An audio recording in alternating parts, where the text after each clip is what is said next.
আল্লাহর ওলি বড় পীর আব্দুল কাদের জিলানী রাহমাতুল্লাহ আলাইহি তার আব্বা জান হযরতে আবু সালেম মুসা জাঙ্গি কেমন ছিলেন, তার মা কেমন ছিল। তিনি নদীর ধার দিয়ে হেঁটে হেঁটে যাচ্ছেন, ক্ষুধার্ত তৃষ্ণার্ত টলছে। আহারে, কিছু দূর যাওয়ার পরে নদীতে নেমেছেন, এক হাজলা পানি খাবে তাই। তারপর কি ঘটনা ঘটছে? স্রোতে বয়ে যায় একে আপেলে ভেসে যায় আল্লাহর বলি আবু সালেম মুসা সেই আপেলে খেয়ে নেয়। ওই দেখা যায় স্রোতে বয়ে যায় একে আপেলে ভেসে যায় আল্লাহর বলি আবু সালেম মুসা সেই আপেলে খেয়ে নেয়। বলে না জেনে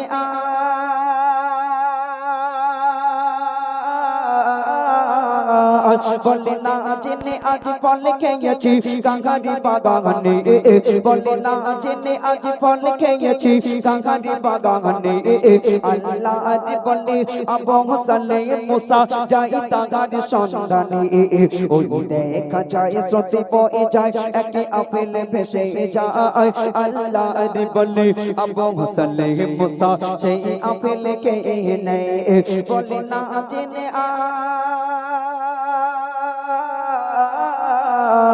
বলে না জেনে আজ ফল খেয়েছি কাঙ্গারি বাগানে। বলে না জেনে আজ ফল খেয়েছি কাঙ্গারি বাগানে। আল্লাহর বলে আবু সালেম মুসা যাই তাগার সন্ধানে। ওই দেখা যায় স্রোতে বয়ে যায় একে আপেল ভেসে যায় আল্লাহর বলে আবু সালেম মুসা সেই আপেল খেয়ে নেয়। আপেলটা খাওয়ার পরে তার মনে পড়ে গেল হাক্কুল্লাহি ওয়া হাক্কুল ইবাদ। আল্লাহ বলছেন আমার হক যদি কেউ ফাঁকি দেয়, আল্লাহ বলছে আমি চাইলে ক্ষমা করে দেই, কিন্তু কোনো বান্দা যখন বান্দার হক ফাঁকি দেয়, আল্লাহ বলছে যতক্ষণ ক্ষমা না চাই, সেই বান্দার কাছে ক্ষমা না চাই, আল্লাহ ক্ষমা করে না। তিনি ক্ষমা চাওয়ার জন্য ছুটেছেন কার কাছে? যার গাছের ফল খেয়েছে তার কাছে ক্ষমা চাইতে শুরু যাবেন, এমন করে চলতে শুরু করেছেন। কত দূর গেলেন? কবি লিখছেন সারা সারা দিন চলতে থাকে নদীর পথ ধরে। সারা দিন চলতে থাকে নদীর পথ ধরে। দেখে একটি গাছের ডালে ঝুলে রয় নদীর ওপারে। সারা দিন চলতে থাকে নদীর পথ ধরে। দেখে একটি গাছের ডালে ঝুলে রয় নদীর ওপারে। সেই গাছের মালিক আছে কথা খোঁজে তাগারে।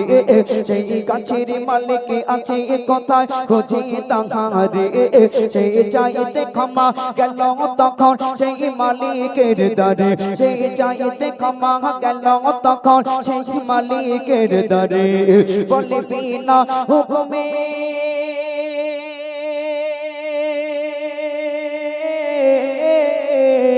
বলে বিনা হুকুমে ফল খেয়েছি আপনার বাগানে।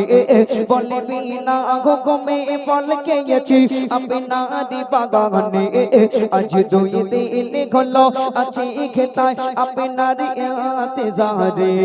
আজ দাও গো ক্ষমা করে আমায় ও গো মালিক ভাই। ক্ষমা না পেলে কি জবাব দেব খোদার দরগায়। ওই দেখা যায় স্রোতে বয়ে যায় একে আপেল ভেসে যায় আল্লাহর বলে আবু সালেম মুসা সেই আপেল খেয়ে নেয়। আল্লাহর ওলি হযরতে আবু সালেম মুসা জাঙ্গি রাহমাতুল্লাহি আলাইহি হাঁটতে হাঁটতে 1 ক্রোশ নয় 2 ক্রোশ নয় 5 ক্রোশ দূরে গিয়েছেন, দেখেছেন একটা নদীর উপরে ডাল ঝুলে রয়েছে।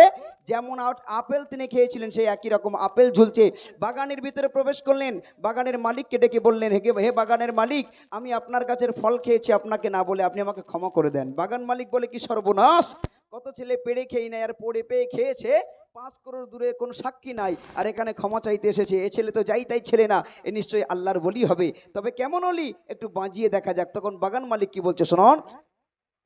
ওই বাগানে মালিক ভাবে মনে নয় সাধারণ ছেলে।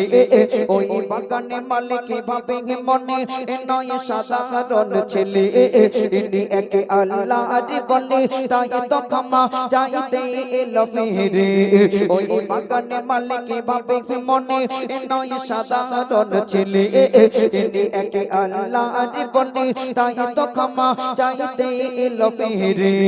বলে করতে পারে ক্ষমা তোমার যদি দাও কথা মরে বলে করতে পারি ক্ষমা তোমার যদি দাও কথা মরে এই আপেল বাগানে থাকতে হবে আমার গোলাম হয়ে এই আপেল বাগানে থাকতে হবে আমার গোলাম হয়ে তারে বলে সাজা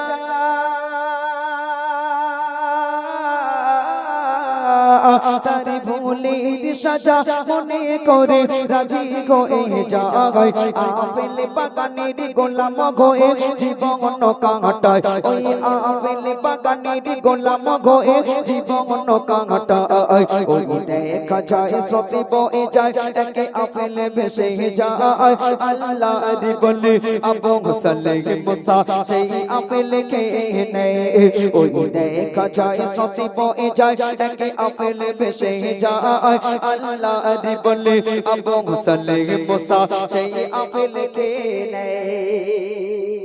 বাগান মালিক বলল, শোনো বাবা, হে ছেলে, আমি তোমাকে ক্ষমা করে দিই। তুমি আমার গাছের ফল খেয়েছো, আমাকে না বলে ক্ষমা চাইতে এসেছো, ভালো কথা, ক্ষমাও করে দেব, বাট ওয়ান কন্ডিশন, একটা শেষ একটা শর্ত পূরণ করতে হবে। কি শর্ত? আমার বাগানে তুমি গোলামি করবে, আমার বাগানে গোলামি করো, আমি যেদিন তোমার প্রতি খুশি হব সেই দিন আমি তোমাকে ক্ষমা করে দেব। উনি রাজি হয়ে গেলেন, গোলামি করতে শুরু করলেন। কোন লেখক লিখেছেন 12 বছর গোলামি করেছেন, কোন লেখক লিখেছেন 3 বছর গোলামি করে আবার মালিকের কাছে গিয়েছে, হাত জোড় করে বললেন, হুজুর আমি আবু সালেহ মুসা জাঙ্গি এসেছি, আমি সেই গোলাম, আপনি আমাকে ক্ষমা করে দেন, আমি বাড়ি ফিরে যাই, কারণ আমার মা আমার জন্য অপেক্ষা করছে, আমি এখানে আছি, আমার মা জানে না, আপনি আমাকে ক্ষমা করে দেন, আমি বাড়ি ফিরে যাই। বাগান মালিক তখন ঘুরিয়ে কি প্রশ্ন করছে, কবি লিখছে, শোনো। তিনটি বছর পরে আবার গেল মালিকের দ্বারে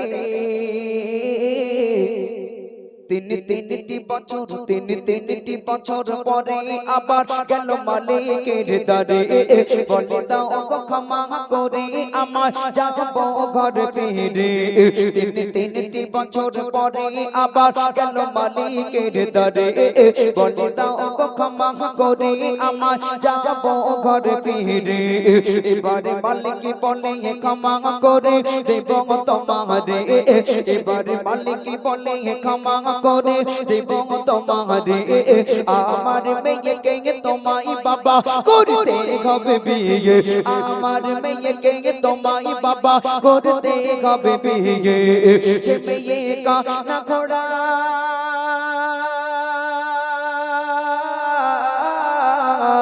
সে মেয়ে কানা ঘোড়া বানালো কালো কদা কাগর সে মেয়ে কানা ঘোড়া বানালো কালো কদা কাগর যদি তাকে বিয়ে করো তুমি দেব ক্ষমা করে ওই দেখা যায় সতে বয়ে যায় তাকে আপেল ভেসে যায় আল্লাহর বলে আবু সালেহ মুসা সেই আপেল খেয়ে নেয় ওই দেখা যায় সতে বয়ে যায় তাকে আপেল ভেসে যায় আল্লাহর বলে আবু সালেহ মুসা সেই আপেল খেয়ে নেয়।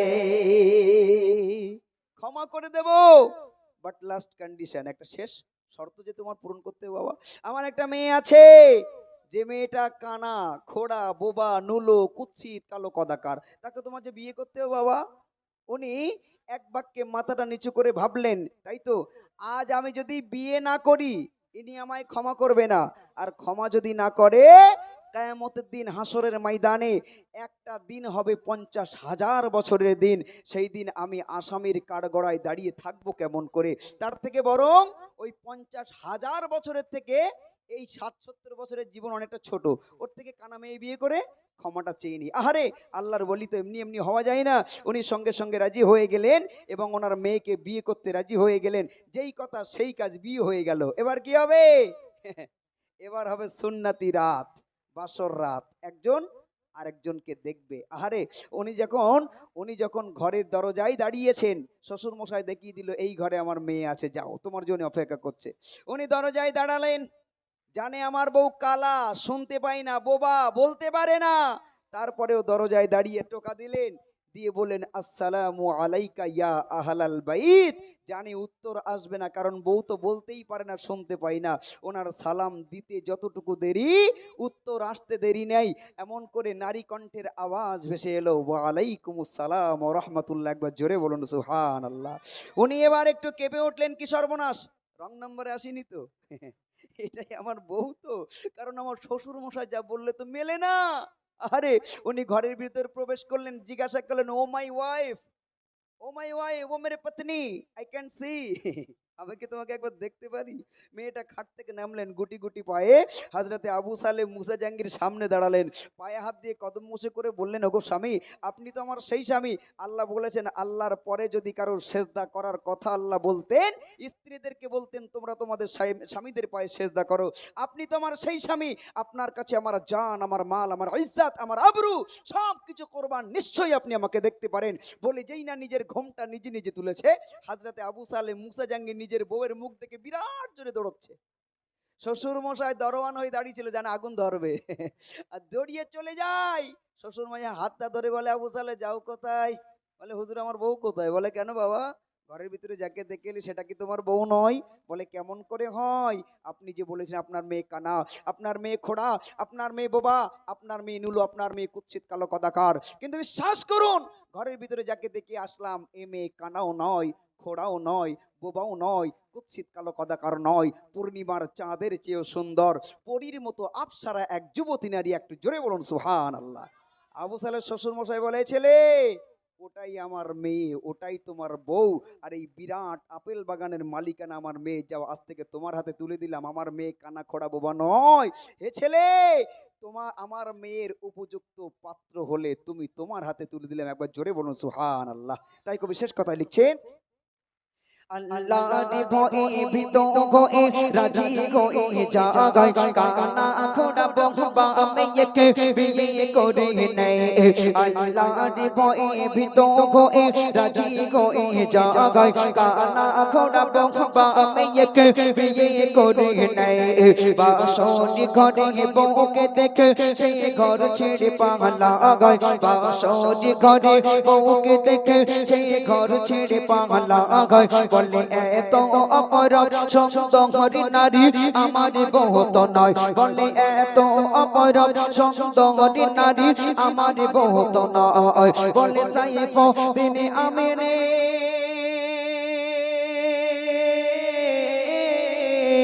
বলে, সাইফুদ্দিন আমিনে ও মা জননী ও এমন রমণী। বলে, সাইফুদ্দিন আমিনে ও মা জননী ও এমন রমণী। তবে তোমাদের গর্বে হবে আব্দুল কাদের জিলানী। তবে তোমাদের গর্বে হবে আব্দুল কাদের জিলানী। ওই দেখা যায় সতে পয়ে যায় একে আপেল ভেসে যায়। আল্লাহ বলে, আবু সালেহ মুসা সেই আপেল খেয়ে নেয়। ওই দেখা যায় সতে পয়ে যায় একে আপেল ভেসে যায়। আল্লাহ বলে, আবু সালেহ মুসা সেই আপেল খেয়ে নেয়।